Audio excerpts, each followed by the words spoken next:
This is an NBC News special report, Election of the Pope. Here are Matt Lauer and Savannah Guthrie.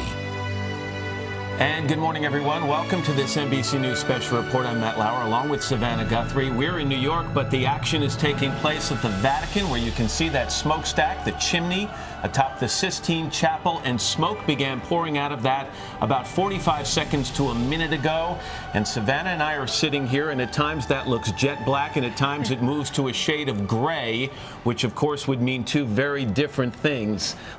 Part of the problem when you have an antiquated yet storied way of determining whether a pope has been selected, our Vatican watchers in Rome tell us that is black smoke, which would indicate the cardinals have not selected a pope. However, it must be noted we saw black smoke yesterday, and it was a great deal darker than the smoke we see this morning. So let's put the burden on the folks who are closer to the situation. Lester Holt is at the Vatican this morning, joined with some of our experts. Lester, good morning.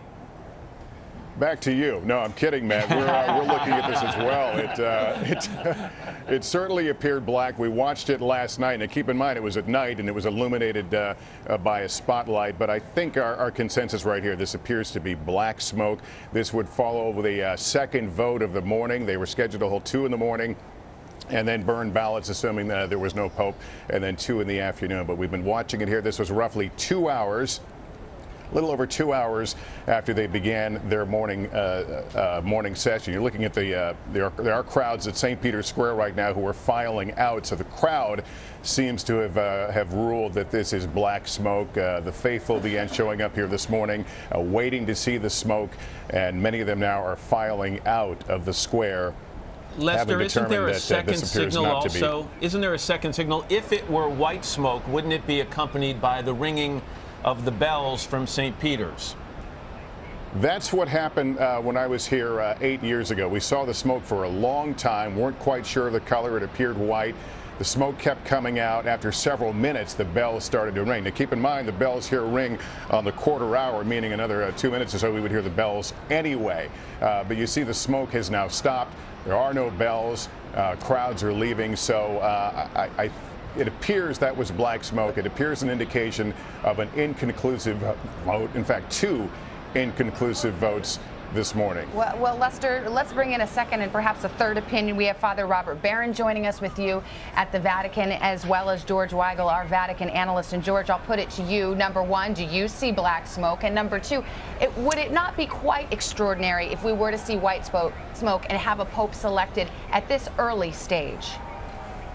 It would be very extraordinary, Savannah, and I think under the circumstances going into this conclave, no front runner, a wide open field, that is clearly black smoke, and it's not quite as black as last night, which was quite dramatic, but this is exactly, I think, what most of us expected today. This was not going to be a conclave that resolved itself easily. So we're going to come back this afternoon for another round of balloting after the cardinals have lunch together and return to the Sistine Chapel later this afternoon. And real quickly, Father Barron, the cardinals will be informed of the vote. They know where this stands. They don't know who voted for which individual cardinal, but they're aware of how the playing field is shaping up at this moment, correct? That's the important thing. All we know at this point is that no one got 77 votes, but they know now how the voting's been going. They know who's gaining momentum. Maybe someone got 10 votes. Maybe someone's gotten as high as 15 votes. Who knows? Maybe the field's being winnowed and they see now it's down to 4 or 5 major players. So we don't know that much, but they do, and that's what really matters. But even the fastest conclave of the last 100 years, took 4 ballots. So we weren't really expecting anything this soon. But they're discovering a lot and they're learning a lot. Let's get to Keir Simmons, our correspondent. He's down in St. Peter's Square, and if it would appear the spectators who have gathered are voting with their exits, Keir.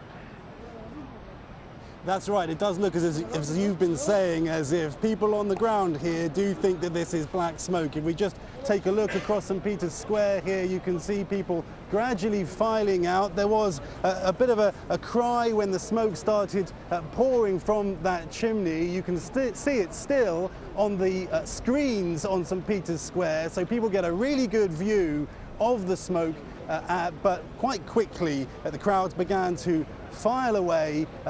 judging, as you have, that this is black smoke, right. so that therefore after 3 votes they still haven't concluded who will be the next pope. All right, Keir Simmons, thank you very much. George Weigel, Father Barron, of course, Lester Holt standing by at the Vatican as well. We will be standing by, waiting for more smoke to pour out of that chimney a little later today, hoping for the election of a new pope. We will see you in a few minutes on the Today Show.